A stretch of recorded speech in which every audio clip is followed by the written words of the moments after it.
Hello and welcome to Indian Standard Time, the program where we bring you a conversation with an interesting visitor from overseas. I'm Siddharth Varadarajan, and joining me today for the program is Venkatesh Raghavendra, or Venki, an important person in the Indian American community with a lot of work that you've done in the area of philanthropy, which is clearly a important but much neglected field in this country. Venki, welcome to the show. Thank you, Siddharth. It's a great honor to be on this program and to be in conversation with you. Delighted. One of the reasons why I'm happy to have this conversation is in this country, in India, when we think of Indian Americans who have done well abroad, particularly in North America, the focus is on CEOs and on people who made a lot of money or essentially financial corporate kind of accomplishments. But what you have done is you've actually push the envelope when it comes to philanthropy, philanthropic activities by the Indian American community, and of course built a strong connect between Indian Americans and grassroots organizations in India. Before we talk about the specifics of that, tell us a little about how you got into philanthropy. It is, by all accounts, an unusual career direction for somebody like you to have taken. Well, thank you. It's a very strange coincidence how I landed in the space of philanthropy. I would definitely define myself as a social entrepreneur. I started my work first working with the communities in the rainforests of South India. I co-founded an initiative. So where was this exactly? This was in the Shimoga district in Karnataka. And you are from Karnataka originally? I am from Karnataka originally. So with two other fabulous social entrepreneurs, SLN Swami and Nomito Kamdar, who continue to take that work forward even today, I started this work working with local communities, connecting ecotourism and livelihoods creation, and in the process also protecting the rainforests of the Western Ghats area. So that work led me to philanthropy actually. So I was actually, our work and our innovation was recognized by a global social entrepreneurship organization called Ashoka, which is based in Washington, but it's a global organization.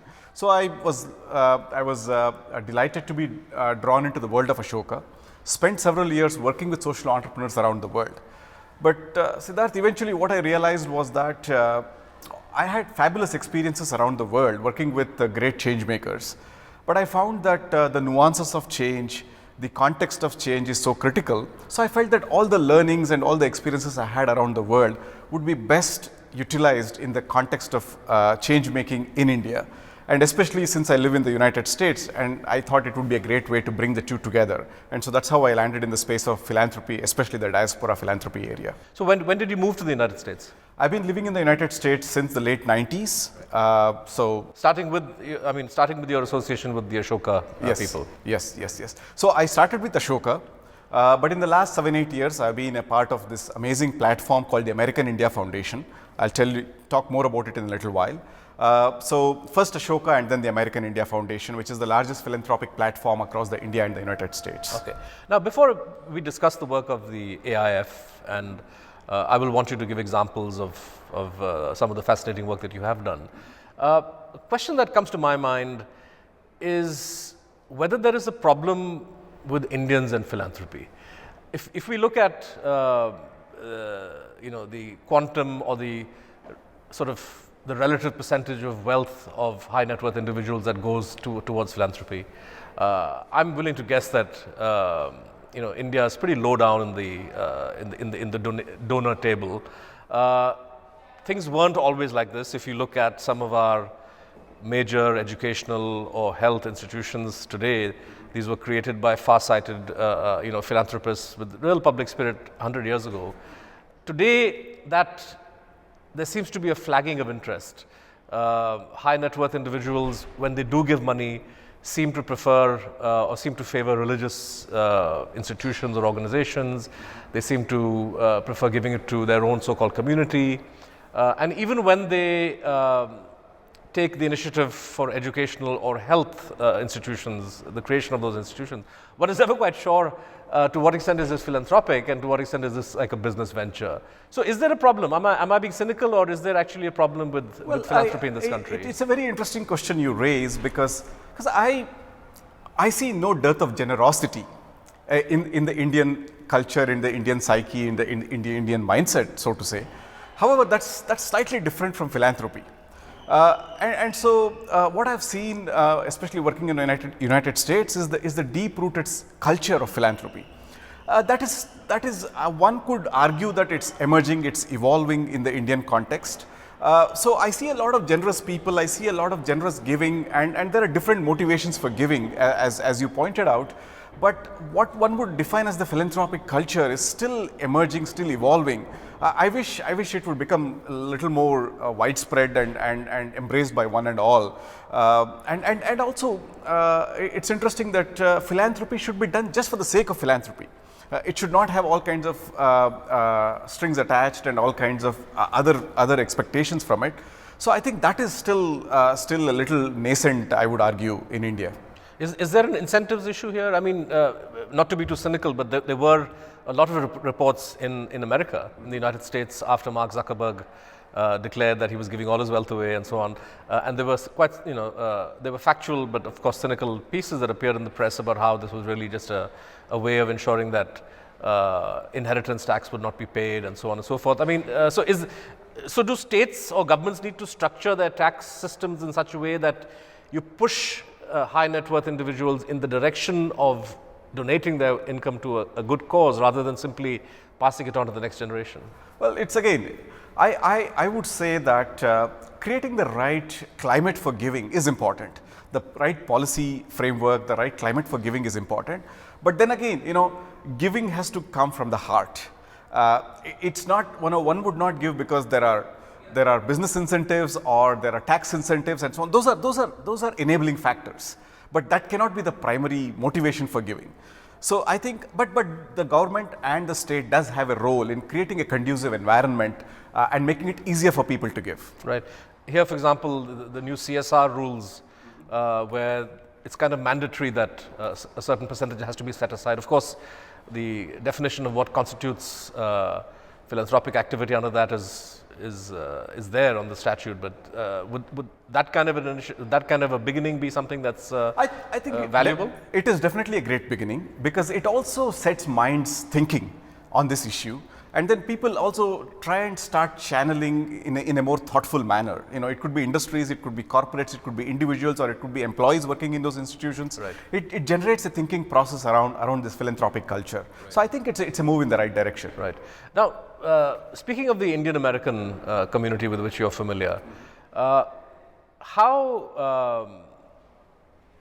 are the Indian Americans as generous and as philanthropically minded as Americans from other ethnic backgrounds, or are some of the problems that I've identified or some that we've discussed with philanthropy in India, have they carried over to North America? Well, it's very interesting. Ever since I knew that we were going to have this conversation, I was reflecting on this aspect. I think the evolution of the Indian diaspora and the Indian American community vis-a-vis philanthropy almost mirrors their own evolution as a community in America. Right? The first few decades was more about establishing themselves, trying to become successful, accumulate wealth, and make a mark in their respective fields. But if you see the successive generations and the last couple of decades especially, once the Indian diaspora emerged and settled well, you see a lot of philanthropic activity.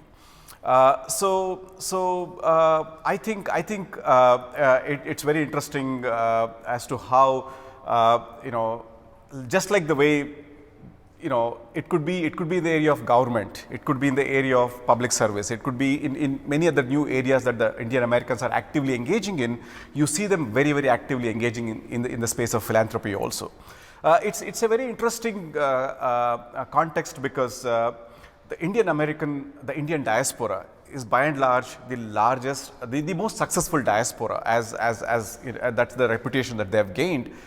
In financial terms, right? In financial terms, in terms of education, they considered the wealthiest. In fact, the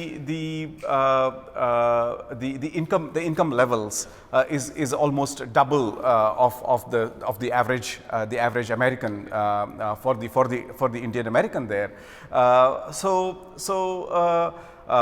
they've achieved great success in the sciences, in the in the space of health, in entrepreneurship, and so on and so forth. But now they're entering into the new fields, and I would say now philanthropy has become an important focus area.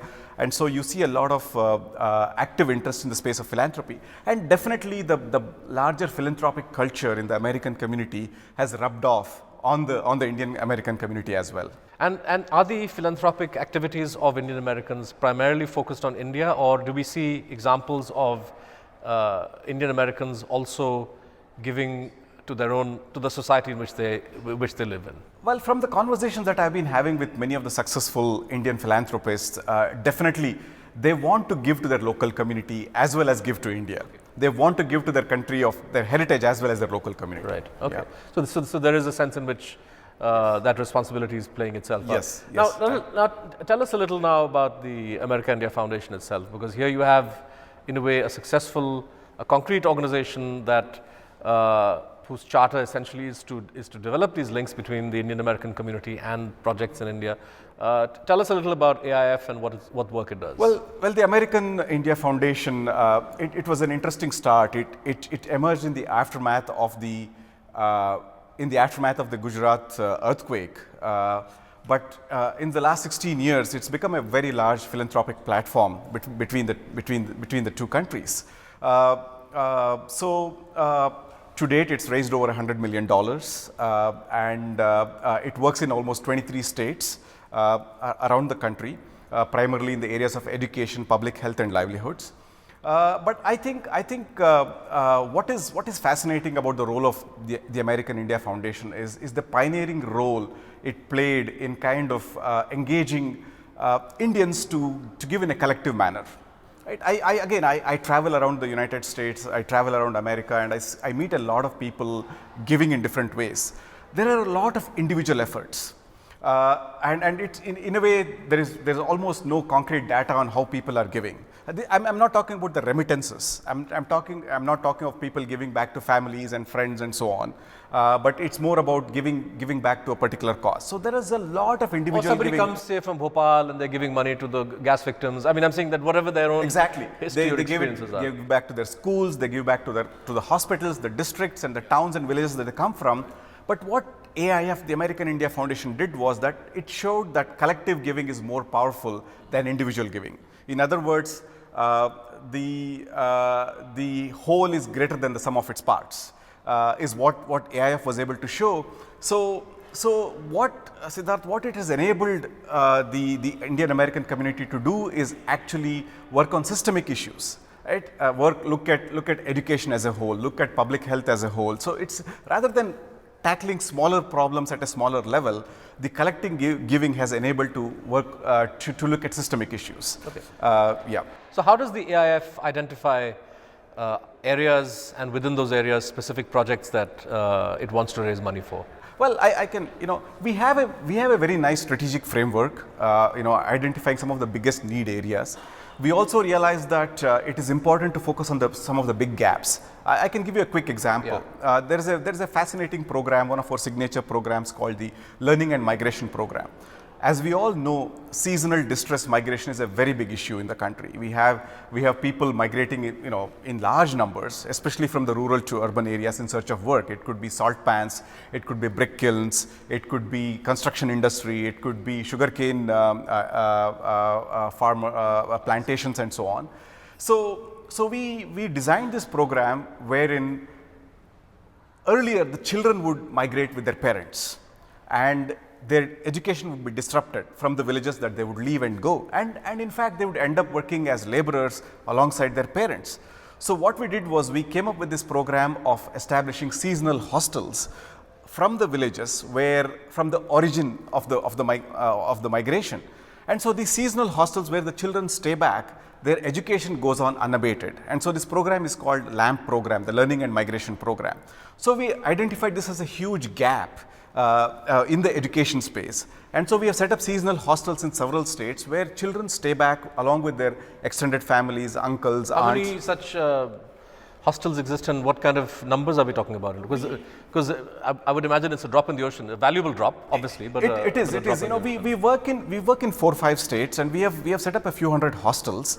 But we have been able to affect thousands of young children and families. Right. But what is more interesting, Siddharth, is that we have also advocated with Government of India. In fact, we brought out a very interesting policy publication with the help of Professor Amartya Sen, and advocated with the government, and was able to carve out resources for this program or for these children of migrant laborers. So not only do we innovate and try out new programs in the gap areas, we also advocate with the government and try to make it a long-term impact and a long-term policy change. Right, right. No, that's the question I was going to come to actually, which is that clearly the AIF or other such organizations would not want to limit themselves purely just to giving money or identifying projects. Policy advocacy is important. How receptive or stubborn have you found politicians and policymakers when it comes to making suggestions, particularly those that perhaps involve legislation or some change in the way governments have been used to doing business for years? Well, I was going to address that in a slightly different way. Sure. I think we have all realized that some of these bigger issues, it takes a collective approach to tackle these problems. So what we have found is, even at the state government level, at the national government level, we are able to establish these partnerships, these memorandums of understanding with the different state governments, and we find by and large, we find a very open environment where it also goes to the fact that it's not just about giving money. What beyond money can we offer can we bring to the table? Is it ideas? Is it innovations? Is it technology? Is it other kinds of academic partnerships? Is it a knowledge partnership? So we find a very by and large, we find a positive environment. Yes, we have to work through the layers of bureaucracy. We have to sometimes deal with the red tape. But having said that, we find policymakers, we find bureaucrats open-minded about this kind of engagement with new ideas, with innovations and investment. And in many cases, we have an active co-investment from the state governments, which is very important to the kind of work that we do. You mentioned multiple forms of giving. How successful has the American India Foundation been in developing networks, say, of scientists or academics who are prepared to discuss and perhaps provide ideas, maybe even scientific innovations? Yeah. What about young Indian Americans? Are they prepared to volunteer their time? Because I would imagine more than giving money, somebody giving time not only makes a positive contribution at that moment, but it in a way is a lifetime investment and has a knock-on effect over the years. Exactly. I think it goes back to the adage of catch them young also. We have a fascinating program called the AIF Clinton Fellowship for Service in India. I just mentioned that because it's a classic example of young Americans, not necessarily of Indian origin, but several of them of Indian origin, coming and spending a whole year with leading civil society organizations around the country and offering their services and learning in the process. So it's a very successful program, highly competitive program. So that's a great example of young people coming and engaging in the community and in the social change community. So that's a great program. And yes, to go back to the point that you raised about giving beyond money, I think we strive hard to bring not just the philanthropic dollars, but also a lot of ideas, innovations, other kinds of resources. Technology is a great enabler, as we know. We have a very successful program where we bring in new kinds of technology and learning methods into government schools, especially in so many rural pockets. So that is, we strive to do that. In fact, I can quote another example of a great partnership we are building with the Georgetown University in Washington, DC, where we are collaborating on the knowledge front to bring new ideas. So it's something we strive for very actively. Have you found American companies that do business in India to be receptive to the work of the foundation, and have they been persuaded to be generous in terms of funding philanthropic activities, or is it just business for them? No, absolutely. I think while one might look at it as there is a moral commitment and a moral imperative to give back in a country where they are doing business, but I do see a genuine willingness to give. We have great partnerships with companies like Dell and Adobe and Intel and Google and Microsoft and so on. So we both the companies themselves and the senior executives and the employees of the companies. American Express is another example. So we find that there is a very openness to engage. Not, it's beyond their moral commitment to give back. So yeah, we find that very positive. Right. Of course, some of them, Facebook, for example, thought that its free basics would be seen in India as a philanthropic initiative to provide free internet to the masses. But the internet activist community here and ultimately the government of India through TRI took a different view. I mean, I guess these are practical obstacles sometimes that come in the way. It's a very important point you raise. I do believe, personally, it's my belief, and AIF I think also thinks similarly, that local partnerships, local buy-in is critical for the success of any of this. It's not about quote unquote an outsider trying to come and impose a new way of doing things. It's a collective process of arriving at what is it that we want, and how do we go about making a difference to all of us, or enhancing the quality of life, be it in education, livelihoods, or public health, or whatever it might be. It's not about someone else coming and telling anyone how one should go about doing things. In the last couple of minutes that we have, there are two sort of semi-controversial issues that I wanted to raise with you. The first is, we've seen over the last few years somewhat of a trend of Indians in India making philanthropic contributions in the West, primarily in the field of education. Is this something to be discouraged, encouraged, or do you think it's just part of life? I think it's part of life. I think there is a huge. Does it actually? It may even help you in your work in some ways. It does. In the sense, Siddharth, I feel that role models in philanthropy and good examples of giving are helpful, no matter where it happens and how it happens. And I think there is a very strong power to the alma mater, to universities and schools and institutions of learning that we go to, and people feel very compelled to give to those. So I think any good examples, no matter who gives to what and to whom, is really worth taking note of and emulating. So I think it's a great thing. Right. Provided the money that is sent abroad is matched by more, which is actually given in philanthropy within the country. Yeah. The second area, Venki, is again controversial, particularly over the last couple of years. But I would say from the very origins of the law, I'm talking about the Foreign Contributions Regulation Act. India is, at some level, not unique. Many developing countries, many countries who are part of the BRICS world, have tended to view foreign funding as a lever for external control and influence. And a lot of this suspicion on the part of governments in India, but not just India, Russia and so on, is not without, one could argue that at a certain historical time it was a well-founded fear. The FCRA has a number of rules and regulations which govern the acceptance of foreign philanthropy by NGOs, say, working doing good work in India. Do you think it's time for this to be re-examined in some way? There was recently a UN report which also found, was critical of the FCRA. Is this something that Indians need to debate so that the process of funneling philanthropic money to worthy causes in India can be streamlined, can be made less bureaucratic, less obstacle prone? Well, I think FCRA is one example, but we have a legacy of archaic laws in many fields, right. and this could be one other example. Right. The whole license permit Raj exactly. also had its social dimension. Exactly. So it has its manifestations. There are the various manifestations of these, but I would say accountability and transparency are important. And so in fact AIF thrives on its own ability to track its dollars very diligently.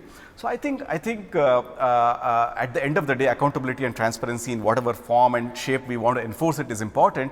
However, there is the counterbalance of making it easy for people to give, making it easy for people to participate in the social change process. So somewhere we have to find a balance between ensuring accountability, ensuring reporting back, ensuring transparency, because we see that the flow of funds can be misused in various ways.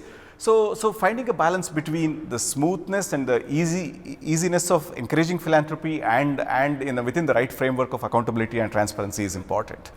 Yeah, and if I can just add to close that especially across India and the United States, there's a lot of talk about trade and commerce and technology and entrepreneurship and so on. But I think philanthropy is an equally powerful bridge and as an equally engaging bridge between the two nations and the two peoples. So I think the more that we are able to engage in philanthropy on both sides, it's important. And just also to add that there are a lot of it should be a two-way traffic. There are lots of ideas and innovations that can flow back from India to the United States as well. Right. On that note, Venkatesh Raghavendra, we'll have to leave it there. Thank you very much for joining us on Indian Standard Time. Thank you. Enjoyed talking to you. Thank you. Well, that wraps up this episode of IST. Do join us again next week with another guest. Thank you for watching.